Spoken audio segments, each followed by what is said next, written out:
Am I the a-hole for telling my parents that they would not be a part of my life and that they should keep up their relationship with my ex and kids from that marriage? When I got divorced, my parents tried to get me not to go through with it. My ex, Sarah, is the daughter of their best friends. We had 2 kids that my parents adore. My parents tried everything to make me stay in that marriage. Sarah fought me on everything. I finally managed to escape and got what I considered to be a fair deal. No spousal support or child support. She kept the house, and we split our other assets. My parents said I was evil. They actually called me evil for walking away from a cheater and 2 kids that weren't biologically mine. I moved cities for my mental health. I started over. It sucked that I did this without support from my family. My parents pretty much poisoned my extended family against me. I have a job that I can do from anywhere, so I didn't even have to switch employers. My parents insisted on sending me pictures of the kids, so eventually I completely cut them off. I wasn't interested. I am still not interested now. Obviously, they chose to stay in their lives, so I needed them out of mine. It took months of blocking every attempt for them to catch a clue. I remarried 2 years after my divorce. My wife and I just had our first child. I don't know how, but my parents found out. They contacted me through a new phone number. They said that they wanted to meet their grandson. I said they already had 2 grandchildren and to leave my son out of their lives. They said they deserved to be in his life. I said no, and that if I had to get a lawyer involved, I would. I have no idea what is going on with Sarah and the kids. I don't care. I do know that for at least 6 months after the divorce, they were still heavily involved with her and the kids. My wife has my back, and her family understands my past. I never lied to them about why I'm out of contact with my family and my ex. Am I wrong for keeping them away from their first biological grandchild after they chose a non-biological one over me? Now for the top comments. Wait, did you just abandon your kids from your first marriage? Genuinely asking because I'm a little confused.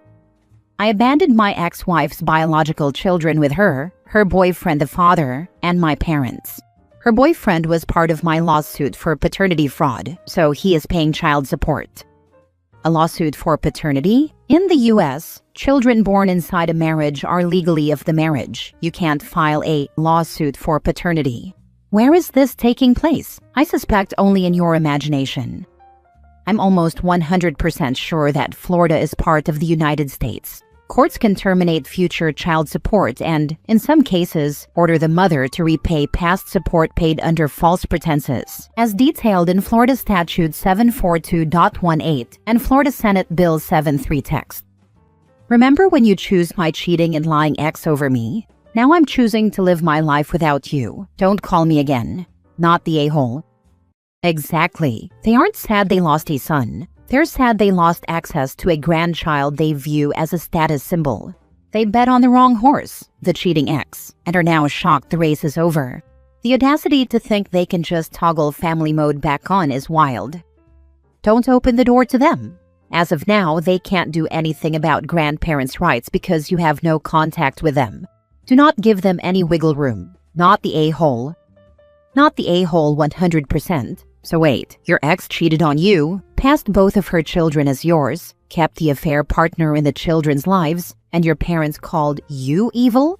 Unless your extended family are religious, there's no way any sane person would go after you if they knew that you were not only cheated on, but also had paternity fraud committed against you.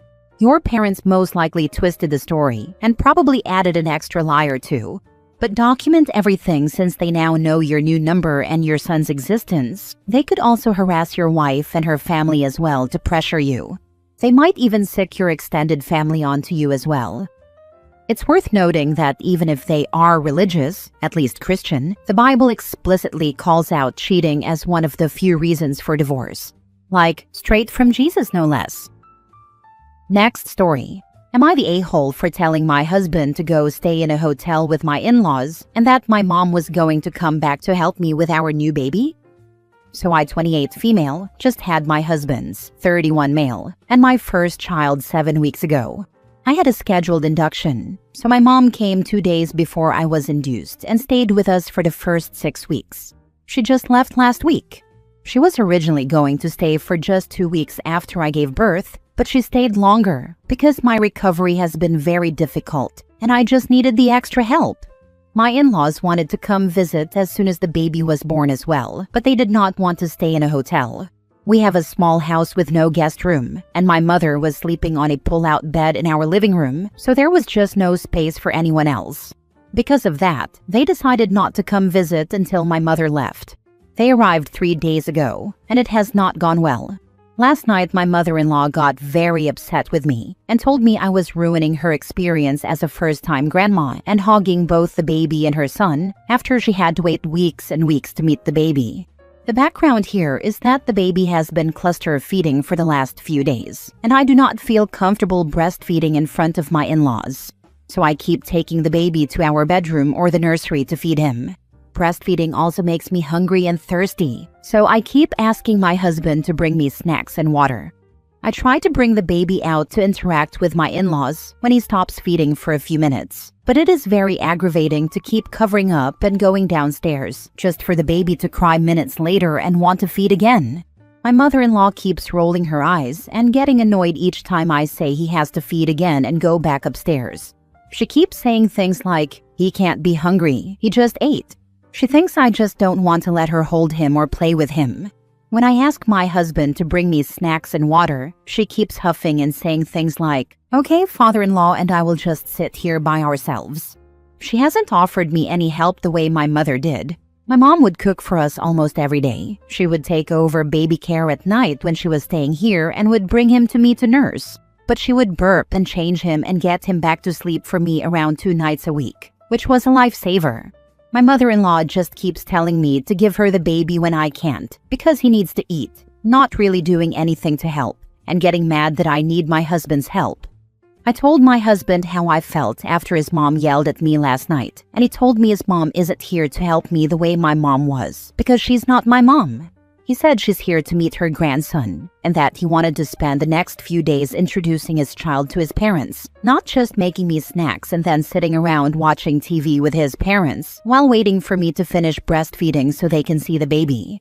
He told me he's been looking forward to his parents meeting the baby since the birth, and it's been disappointing that it's going this way.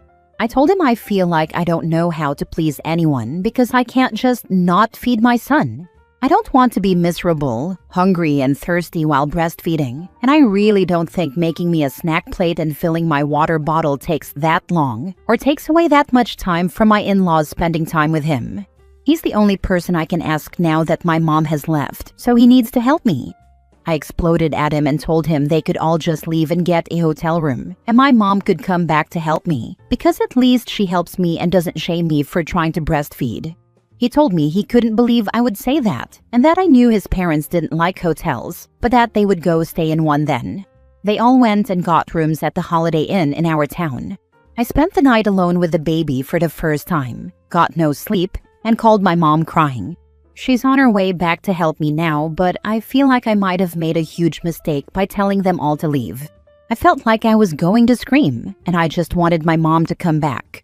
He has not texted or called me to check on me or the baby at all since they left last night.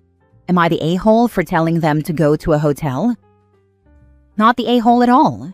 You're 7 weeks postpartum, cluster feeding, sleep deprived, and your mother-in-law is mad you're feeding her grandkid and asking your own husband for water? Your husband's, she's not here to help you, she's here to meet her grandson take, is wild. Helping the recovering mother is literally how you meet and bond with the baby in a sane way. If they'd rather sulk in a Holiday Inn than make you a sandwich, that's on them. It's even wilder that he thinks it's okay that mother-in-law isn't there to help because she's his mom, not his wife's. She should help because she's his mom. It's mind-boggling. Not the a-hole. Your husband is a selfish twat. You just created and birthed an entire new human, and he thinks this time is about him wanting his parents to meet the kid? Are you freaking kidding? His only concerns on Earth right now should be your baby and you. He should not give one flying duck about his parents, how they feel, or how much time they're getting with the baby. He should be falling all over himself to bring you snacks and drinks while you keep the baby alive. The only time anyone should be visiting you for longer than a couple of hours right now is to help. If they're not going to help, they can get the heck out. The fact that your husband left you alone with a newborn while you're recovering to go with his parents would be a divorceable act for me personally. I don't think I would be able to trust that person ever again, especially not in the most vulnerable moments of my life. Next story. Am I the a-hole for telling my fiancé that if her mother is going to dictate what I wear for my wedding, then I don't want to get married? Her mother, who is somewhat well off, is paying for a lot of things, including her dress, catering, alcohol, and many other expenses. Her father, who is divorced from her mother, is paying for the venue. My family is paying for the rehearsal dinner, and my dad is paying for the honeymoon trip. Her mother, who is a bit of a control freak, has made it her mission to choose what everyone should wear. She chose my fiancé's dress even though my fiancé wanted a different one. She chose the colors for the groomsmen and bridesmaids, and she is even trying to dictate what color my family should wear. Before she even got involved, I had decided to get married in a brown double-breasted suit that I would have custom-made specifically for me. I already have everything set up and have chosen my bespoke tailor. To give my fiancé a preview of what the suit would look like, I generated an image in the same color and showed it to her to see if she liked it. She does like it and really thinks it will look very good on me and go perfectly with the colors of the venue and what everyone else will be wearing. Apparently, my future mother-in-law does not like the suit, or at least the color, and she has started sending me different colors that she thinks I should choose instead of brown. I am not totally against choosing a different color, but the issue is that her choices are terrible. She apparently wants me to wear a pink skinny suit that looks awful and cheaply made. I told my fiancé that I do not want to wear the suit her mother is suggesting or even asking me to wear, and that was the end of it. But my fiancé says I should consider it since her mom is paying for a lot of things. I told her that if her mom is going to dictate what I should wear at my own wedding, then I do not want to get married. Now she's mad and calling me an a-hole for not considering the opinions of others. Am I the a-hole? Boom, y'all get married, right? Down the line she gets pregnant. Then it's gonna be, my mom doesn't like that name for said baby. She likes this one more. Remember, she did pay for a lot of our wedding. Not the a-hole. If this is the hill you have to die on, so be it. Because if she can run over you now, that's going to be your whole marriage. Good luck and keep us updated. And that suit looks good too. And if we name the baby Ermintrude, Mom will buy a new car that's safer for the baby. Money will be held over OP's head their whole lives together. I think I know why fiancé's dad left. Not the a-hole. The only person that has a say is your future wife. But what country or culture will this be held in? Is pink a traditional color for the groom? Calling me an a-hole for not considering the opinions of others. You did consider and reject the suggestion. It's in the US. Pink is a boyish color for a wedding. I don't see a problem with it if I was going to a casual event, but pink for a formal wedding is terrible. You've got a much bigger problem. Your fiancé still does what her mother tells her to do. I'd end the engagement for sure and work on your relationship if you want to continue to be with her. Her mother's controlling behavior will continue because your fiancé doesn't have the backbone to tell her mother to back the heck up. I mean, your fiancé is going to wear a dress she didn't choose? Seriously? What do you think is going to happen when you buy a home? Apparently, she'll have veto power. What about furnishings and paint color? Will she get to choose all of that if she buys the couch? And what if you have kids? What's happening now will seem like nothing compared to what she'll do with grandchildren. Your fiancé is too immature right now to get married. Last story. Am I the a-hole for not showing more sympathy for my wife when she mangled her hand using a gift from her mother that I told her was dangerous? My wife will never refuse a gift from her mom. Once she accepts it, she makes sure to use it. This has never been a problem before. I don't care that our front yard is infested with gnomes and other ceramic crap. I don't care that we have decorative spoons from around the world. I do care that my mother-in-law gave us a double-edged serrated bread knife. I saw a new handle in our knife block, so I took it out to look at it. It looked dangerous. I tried cutting some sourdough with it and almost cut myself. I told my wife it was dangerous and that we should just put it away. She insisted it was fine and left it. Whatever. I went and told both our kids not to use it. It took 5 days. My wife was cutting a bagel with a Wonder knife and cut the webbing between her thumb and forefinger deep enough that she severed a major tendon. I heard her screaming and ran to help. I wrapped her hand in clean paper towels and then kitchen towels. We only live a few blocks from a hospital, so I didn't call 911. I had our son drive us there while I kept her hand elevated and applied pressure. She had to have surgery on it. I never once said I told you so. I also apparently was not as sympathetic as I could have been. I don't know what else I could have done. I held her hand the whole time. At the hospital, I did all the talking while she was admitted. I did not leave her side until we got home. She said she could feel my judgment. I don't know what that means. I did throw the knife away though. Can anyone please explain what I did wrong? Not the a-hole. Sometimes the looming "I told you so" is worse than just saying the words and getting it out there, between you two. She's in a bad mood because 1. Her hand hurts, probably a lot. 2. She knows she screwed up.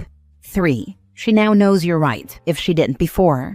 And 4. Is waiting for you to gloat and hit her with the "I told you so." Even if you never intend to do that, in her head you probably already have. She also wanted to use the gift the mother gave her, but probably knew it was dangerous. It's a double-edged sword. She just knows you were right and she's projecting. I doubt she stays mad at you. I hope so. And if she does, she needs to have some self-accountability. She doesn't want to be mad at her mother, so you're the next best target. Bingo. Or mad at herself. He's the easy target. OP is merely the target of her repression against her mom. Yikes. No, she doesn't hate her mother. She's just angry that she was cut, and that OP was right all along. She's not mad at her mom. It sounds like you were a good spouse and got your wife the help she needed without throwing any "I told you so's" in her face. However, I bet you were thinking "I told you so" the entire time. She could tell. Can anyone please explain what I did wrong? You threw the danger knife away 5 days too late. I can't help what I think. I'm only responsible for what I say.